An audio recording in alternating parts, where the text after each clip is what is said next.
मैं हूँ रश्मि और आप सबका वेलकम है आपके अपने चैनल द फाइनेंस गुरु में, जहाँ पर हम फाइनेंस रिलेटेड टॉपिक्स को अंडरस्टैंड करते हैं बहुत ही इजी वे में। फ्रेंड्स, अगर आप हमारे चैनल पर नए हैं तो please subscribe our channel so that you will be getting our latest video notification updates. Friends, आज हम बात करेंगे ईपीएफओ हायर पेंशन की लास्ट डेट के बारे में, जो कि आज है। जी हाँ, सही समझा आपने, 11 जुलाई जो कि ईपीएफओ ने तय की थी last date for applying for higher pension, जो कि आज है, उसके बारे में हम बात करने वाले हैं। फ्रेंड्स, हालांकि अभी भी काफ़ी चीज़ें हैं जो कि हर्डल्स हैं, मैं कहूँगी, या प्रॉब्लम्स बनी हुई हैं लोगों के लिए, जैसे कि हम एप्लीकेशन बैक विड्रॉ नहीं कर सकते। अगर हमने एक बार हायर पेंशन के लिए अप्लाई कर दिया तो वो हमको उसी ऑप्शन में जाना ही पड़ेगा। दूसरा कि पास्ट रिकॉर्ड्स जो सैलरी के डाटा हैं प्रॉपर, वो बहुत ही एक्यूरेट और बिल्कुल मैच होने चाहिए ईपीएफओ की रिकॉर्ड्स के साथ, तभी जा कर के ईपीएफओ हायर पेंशन की आपकी एप्लीकेशन अप्रूव हो पाएगी, जिसके लिए उन्होंने एम्प्लॉयर्स को, मैंने पहले वीडियो में बात भी की थी कि सितंबर तक का टाइम भी दिया है। तो ये एक तरह का हर्डल बना हुआ है कि पास्ट एम्प्लॉयर्स का डाटा किस तरीके से लेकर के आएँ और किस तरीके से एक्यूरेट इन्फॉर्मेशन एम्प्लॉयर लोग फिल कर सकें हायर पेंशन की एप्लीकेशन में। और थर्ड इम्पॉर्टेंट चीज़ जो हर्डल बनी हुई है वो ये है कि अगर इन्वेस्टमेंट कंट्रीब्यूशन जो हायर पेंशन के लिए ऑप्ट करेंगे, तो वो बेसिकली अगर इन्वेस्टमेंट में रिटर्न अच्छा नहीं आ रहा है तो क्या कोई ऐसी पॉसिबिलिटी है कि ऑप्ट आउट हो सके? जी हाँ, ऐसी कोई भी पॉसिबिलिटी अभी तक तो नहीं दी है। तो ये काफ़ी सारी हर्डल्स हैं जो कि सामने आ सकती हैं या आ रही हैं जब हम हायर पेंशन के लिए अप्लाई करते हैं। तो इन सब चीज़ों के बारे में डिटेल में बात करेंगे इस वीडियो में।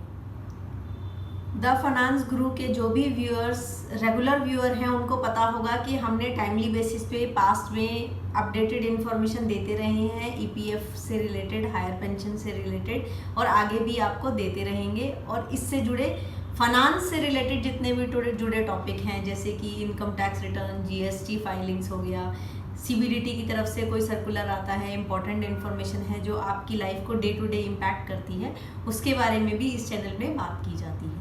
तो फ्रेंड्स, अभी बेसिकली हो क्या रहा है कि अगर आपने हायर पेंशन को अप्लाई करने का मन बनाया है तो आज लास्ट डेट है, 11 जुलाई लास्ट डेट तय की गई है। और ये अब मुश्किल है बढ़ना, क्योंकि ये थर्ड टाइम है कि जो ईपीएफओ ने ये टाइमलाइन को बढ़ाया है। अब मुश्किल ही है फ्रेंड्स बढ़ना, तो इसलिए अगर आपने मन बना लिया है तो प्लीज़ देर ना कीजिए और आज अप्लाई कर दीजिए। इसके बाद आपको शायद ही मौका मिल पाए।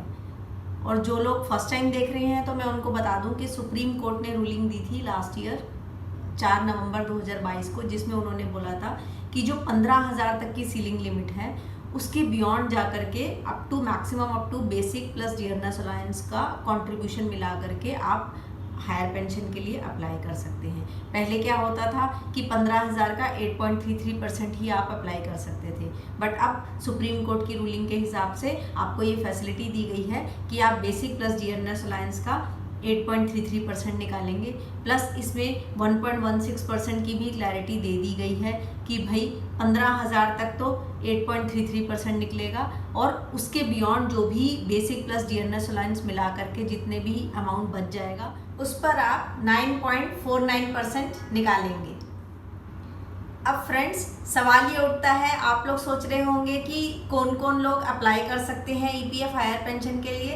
तो इसके लिए हमने डिटेल में पहले वीडियोस बनाए थे, बट मैं अभी समरी फॉर्म में बता देती हूँ आपको क्विकली कि कौन कौन से लोग स्टिल अप्लाई करने के लिए एलिजिबल हैं।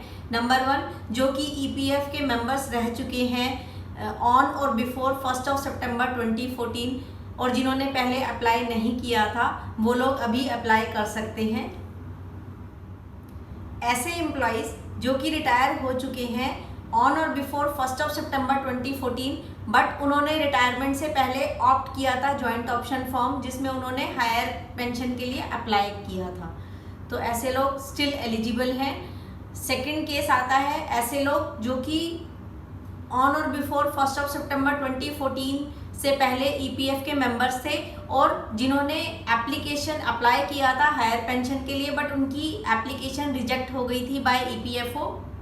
ऐसे लोग भी स्टिल एलिजिबल हैं। हाँ, ऐसे लोग बिल्कुल भी एलिजिबल नहीं है जिन्होंने ज्वाइन ही, जो कि ईपीएफओ के मेंबर्स बने ही 1 सितंबर 2014 के बाद से हैं, तो ऐसे लोग एलिजिबल नहीं हैं फ्रेंड्स, मैं आपको बता दूं। या फिर ऐसे लोग जो कि रिटायर हुए हैं 1 सितंबर 2014 के बाद से, बट उन्होंने अप्लाई ही नहीं किया था पहले हायर पेंशन के लिए, तो ऐसे लोग भी एलिजिबल नहीं हैं हायर पेंशन के लिए। तो hope friends, as far as eligibility criteria is concern, you all are clear and with us. Friends, EPFO ने अभी रिसेंट पास में एक एक्सेल कैलकुलेटर भी रिलीज किया था, जिसके बारे में हमने जानकारी दी थी अपने पास्ट वीडियोस में, आप उसको जा करके देख सकते हैं, लिंक मैं डिस्क्रिप्शन बॉक्स में दे रही हूँ। पहले तो आप ये कैलकुलेट कर लीजिए कि आपका बेसिकली अमाउंट कितना बनता है, कितना अमाउंट आपका प्रोविडेंट फंड से उठ करके पेंशन फंड में जाने वाला है, क्योंकि जाहिर सी बात है अगर आप हायर पेंशन के लिए अप्लाई कर रहे हैं तो ये आज से तो एप्लीकेबल होगा नहीं, ये एप्लीकेबल होगा रिट्रोस्पेक्टिव इफेक्ट से। मीनिंग कि जब से, जिस दिन से आप ईपीएफ के मेंबर्स बने हैं वहां से कैलकुलेट होता हुआ चला आएगा कि भाई कितना आपको प्रोविडेंट फंड दिया गया था पास्ट में, उसके ऊपर जो इंटरेस्ट सरकार ने आपको दिया था वो सब बैक कैलकुलेशंस होकर के वापस ले ली जाएंगी और इंटरेस्ट आपसे वापस लिया जाएगा, और ये जो कंट्रीब्यूशन आपने किया था पीएफ में, प्रोविडेंट फंड में, वहां से अमाउंट ट्रांसफर होकर के पेंशन फंड में जाएगा। तो फ्रेंड्स, आप अपनी बैक कैलकुलेशन कीजिए एक्सेल कैलकुलेटर का यूज़ करके, लिंक मैं डिस्क्रिप्शन बॉक्स में दिया है, उस वीडियो को थॉरली देख लीजिए और एक्सेल फाइल का इस्तेमाल कीजिए। और कैलकुलेशन करने के बाद आप ये पाएंगे कि भाई जो पेंशन है, पेंशन कंट्रीब्यूशन है, उस पर सरकार इंटरेस्ट तो देती नहीं है। पहले आपको ये पता होना चाहिए कि इसके ड्रॉबैक्स क्या हैं अगर हम हायर पेंशन के लिए अप्लाई कर रहे हैं तो, क्योंकि मुझे प्रोविडेंट फंड के ऊपर तो सरकार इंटरेस्ट दे रही थी, तो पेंशन फंड में तो आपको इंटरेस्ट भी नहीं मिलेगा। दूसरा, इन्फ्लेशन अमाउंट, जो बेसिकली इन्फ्लेशन रेट हर ईयर चेंज होता जा रहा है, महंगाई भत्ता जिसको बोलते हैं, वो भी नहीं मिलता अगर हम हायर पेंशन के लिए ऑप्ट करते हैं, तो आपको ये पता होना चाहिए। तीसरी बड़ी चीज़ ये है जो मैंने आपको प्री पास्ट वीडियोस में भी बताई हुई है कि फ्रेंड्स, अगर हम हायर पेंशन के लिए अप्लाई करेंगे और भगवान ना करे कि अगर जो एप्लीकेंट है उनकी डेथ हो जाती है नियर फ्यूचर में, तो फिर होगा क्या, उनके जो स्पाउस हैं उनको 50% का ही पेंशन अमाउंट मिलेगा, और अगर वो विड्रॉ करना चाहे ये स्कीम को तो वो विड्रॉ भी नहीं कर पाएंगे। तो ये एक तीसरा मेजर ड्रॉबैक है। अच्छा, फोर्थली इसमें एक पॉइंट ये भी था कि फ्रेंड्स, अगर आप लोग रिटायर हो चुके हैं 1 सितंबर 2014 से पहले से, तो फिर पेंशन फार्मूला एक तरीके से काम करेगा। वो पेंशन फार्मूला क्या रहने वाला है, वो रहेगा बेस्ड ऑन आपकी average of your pensionable salary into pensionable years of service divide by 70। तो इसमें जो एवरेज पेंशनेबल सैलरी होगी फ्रेंड्स, वो लेटेस्ट 12 मंथ्स की देखी जाने वाली है। तो यहाँ पर एक पॉइंट ये भी है कि आपको ये देखना है कि बेसिकली कि जो रिटायरमेंट से पहले, इमीडिएट पहले के 12 मंथ्स थे, उसमें आपकी सैलरी क्या थी। अगर कम रही होगी तो आपका अकॉर्डिंगली पेंशन अमाउंट भी कम निकल के आने वाला है। और अगर आप लोग रिटायर हुए फ्रेंड्स 1 सितंबर 2014 या फिर उसके बाद से, तो फिर फॉर्मूला कैसे काम करेगा, आपकी लेटेस्ट जो average of pensionable salary 60 months की देखी जाएगी और उसको मल्टीप्लाई कर दिया जाएगा पेंशनेबल ईयर्स ऑफ सर्विस से डिवाइड बाय 70। जी हाँ, तो इसमें आपको ये देखने वाली बात है कि जो रिटायरमेंट से पहले इमीडिएटली 5 साल की सैलरी अगर आपकी कम रही होगी तो फिर आपका पेंशन अमाउंट भी कम निकल के आएगा। तो फ्रेंड्स, ये सारे फैक्टर्स आप एक बार कंसीडर कर लीजिए और देखिए कि किस तरीके से, क्या आपके केस में, आपके सिनेरियो में ये यूजफुल है या नहीं। ऑल्सो फिफ्थ एक बैकड्रॉप मैं बताना चाहूँगी यहाँ पर, एक फिफ्थ मेजर डिसएडवांटेज फ्रेंड्स मैं ये बताना चाहूँगी यहाँ पर कि जब आप रिटायर होते हैं और अगर आपने हायर पेंशन के लिए अप्लाई नहीं किया होगा तो आपको तो जो प्रोविडेंट फंड का कंट्रीब्यूशन है वो मिलेगा, वो कि जो कि टैक्स फ्री रहता है। बट अगर आप हायर पेंशन के लिए अप्लाई करेंगे तो वो तो टैक्सेबल रहने वाली है और उस पर आपको हर महीने टैक्स भी देना पड़ेगा और इंटरेस्ट भी कुछ नहीं मिलता, वो मैं पहले भी बता चुकी हूँ। तो ये सारे फैक्टर्स को आप कंसीडर जरूर कीजिए जब आप एक बार डिसीजन ले रहे हैं या अप्लाई करने जा रहे हैं हायर पेंशन के लिए। मैं फिर बता रही हूँ कि ये basically case to case depend करता है। कुछ लोगों को ऑप्शन सही लगेगी, अच्छी लगेगी हायर पेंशन की, वाइल दूसरी तरफ कुछ लोग बिल्कुल भी नहीं जाना चाहेंगे। ये डिपेंड करता है हम लोगों की प्रायोरिटीज़ के ऊपर कि हमारी फाइनेंशियल प्रायोरिटीज़ क्या हैं, क्योंकि अल्टीमेटली पैसा तो हमारा ही है। अगर हम हायर पेंशन के लिए ऑप्ट करेंगे तो हमारे प्रोविडेंट फंड से पैसा निकाला जाने वाला है, तो उसकी हमें तैयारी करनी पड़ेगी। क्या हम उसके लिए तैयार हैं at the time of retirement? फिर हमें प्रोविडेंट फंड कंट्रीब्यूशन बिल्कुल ना के बराबर या फिर बहुत कम मिलेगा। तो ये सारे फैक्टर्स जरूर एक बार देख लीजिए। अब हम चलते हैं और बात करते हैं कि अगर हम हायर पेंशन के लिए अप्लाई करने जा रहे हैं तो क्या क्या डॉक्यूमेंट्स हमको लगेंगे। Number 1 document that is required is UAN number. जी हाँ, यूनिवर्सल अकाउंट नंबर की जरूरत पड़ेगी आपको अगर आप एग्जिस्टिंग ईपीएफओ के मेंबर हैं। अगर आप ऑलरेडी रिटायर हो चुके हैं तो पेंशन पेमेंट ऑर्डर, जो कि पीपीओ नंबर कहलाया जाता है, उसकी आवश्यकता होगी in case of already retired employees के केस में। सेकेंडली फ्रेंड्स, मोबाइल नंबर जो कि लिंक विद आधार हो, वो नंबर चाहिए रहेगा क्योंकि ओटीपी उसी पर आएगा। थर्डली फ्रेंड्स, आपका जो आधार नंबर है, डेट ऑफ बर्थ है, वो अच्छे से चेक कर लीजिएगा कि ईपीएफओ रिकॉर्ड्स में मैच हो रहा है, नाम, डेट ऑफ बर्थ और आधार नंबर करेक्टली मेंशन हो रहा है या नहीं।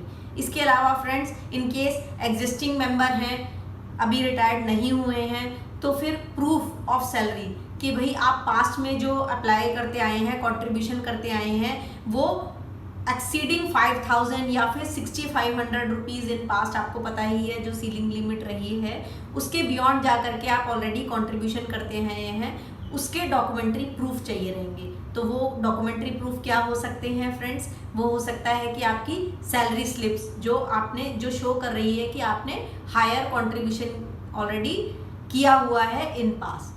अगर आप सैलरी स्लिप नहीं प्रोवाइड कर सकते पास्ट रिकॉर्ड्स की, तो फिर ईपीएफ की पासबुक या फिर ईपीएफ की स्टेटमेंट्स जो है काम कर सकती हैं यहाँ पर।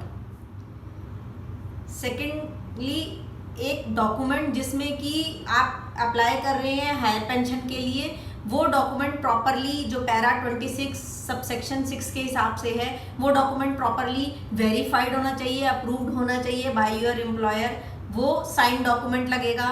थर्डली, आपकी अंडरटेकिंग कि हाँ आप सहमत हैं, आप इस चीज़ के लिए एग्री कर रहे हैं कि आपका जो प्रोविडेंट फंड का पैसा है वो शिफ्ट कर दिया जाए, ट्रांसफ़र कर दिया जाए पेंशन फंड में, प्लस अगर ज़रूरत पड़ी तो आप री डिपॉजिट के लिए भी तैयार हैं। मतलब हो सकता है कि अगर वो पैसा कम पड़ रहा है तो आप अपनी जेब से देने के लिए भी तैयार हैं, और विद इंटरेस्ट ये पैसा आपसे वापस लिया जाएगा फ्रॉम प्रोविडेंट फंड। तो इस तरीके की अंडरटेकिंग पे आपकी कंसेंट मांगी जाएगी।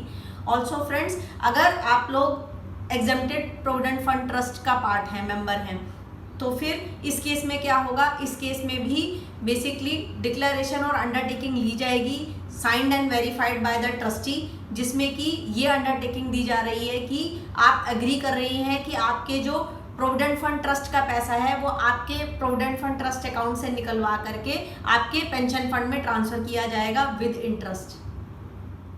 और फ्रेंड्स, इन केस अगर आप रिटायर हो चुके हैं ऑन और बिफोर 1 सितंबर 2014, तो उस केस में अगर आपने हायर पेंशन के लिए अप्लाई अब किया है और पहले भी किया था, तो इस केस में क्या क्या डॉक्यूमेंट्स लगने वाले हैं फ्रेंड्स? एक तो कंट्रीब्यूशन रेमिटेंस जो आप ऑलरेडी बियॉन्ड 5000 या 6500 करते चले आए थे इन पास, तो उसके प्रूफ्स, एविडेंसेस अगेन सेम रहेंगे। या तो आप सैलरी स्लिप्स लगाइए, या ईपीएफ अपनी पासबुक लगाइए, या फिर ईपीएफ की जो स्टेटमेंट है बेसिकली जो आपको आती रही होगी इन पास, उसकी कॉपी भी लगा सकते हैं। तो ये तो रही रेमिटेंस से रिलेटेड बात। दूसरा, अगर आपने ऑलरेडी बेसिकली हायर पेंशन के लिए पहले अप्लाई किया था और वो एप्लीकेशन आपकी वेरीफाइड हुई थी और साइंड और अप्रूव्ड हुई थी बाय योर एम्प्लॉयर, तो उसकी कॉपी लगेगी। और तीसरा, रिजेक्शन हुई थी, तो रिजेक्शन हुई थी बाय ईपीएफओ, उस एप्लीकेशन को रिजेक्ट कर दिया गया था बाय ईपीएफओ, तो वो उसकी कॉपी लगेगी। मतलब ईपीएफओ ने क्या रिस्पांस दिया था, कोई रीजनिंग दी थी रिजेक्शन की, तो वो डॉक्यूमेंट भी लगाया जाएगा। तो hope friends, as far as documentary things are concern, you are clear with all these documents. अब सारी बातें तो हो गई, बट मैंने एक चीज़ नहीं बताई कि अगर आप हायर पेंशन के लिए अप्लाई करते हैं तो आपको फ़ायदा क्या होगा। तो फ्रेंड्स, यहाँ पर फ़ायदे मुझे जो लग रहा है वो ये है कि जो लोग चाहते हैं कि हमें लमसम अमाउंट ना मिले, बट हमें एक फिक्स्ड इनकम आती रहे मंथली बेसिस पे, तो वो उन लोगों के लिए ऐसी स्कीम फ़ायदेमंद है जिसमें क्योंकि ये गवर्नमेंट बैक स्कीम है तो यहाँ पर आपको एक फिक्स्ड इनकम, मंथली इनकम आती रहेगी। तो ये एक गवर्नमेंट अश्योर्ड बेसिकली इनकम है जिसमें कोई भी रिस्क नहीं है।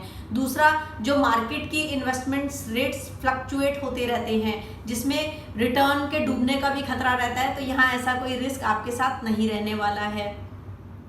तीसरा, जिन लोगों ने ऑलरेडी मार्केट में इन्वेस्टमेंट्स कर रखी हैं और वो चाहते हैं कि अब हमें फिक्स्ड इनकम आती रहे, फिक्स्ड एंड एश्योर्ड इनकम आती रहे IMS से, तो यहाँ पर ये उनके लिए फ़ायदेमंद रहेगी, जहाँ पर उनको सरकार की तरफ से एक फिक्स्ड मंथली इनकम आती रहेगी पेंशन के रूप में। तो friends, hope you find today's video useful for you. If so, please like, share and comment on my video and subscribe my YouTube channel. Thanks for watching.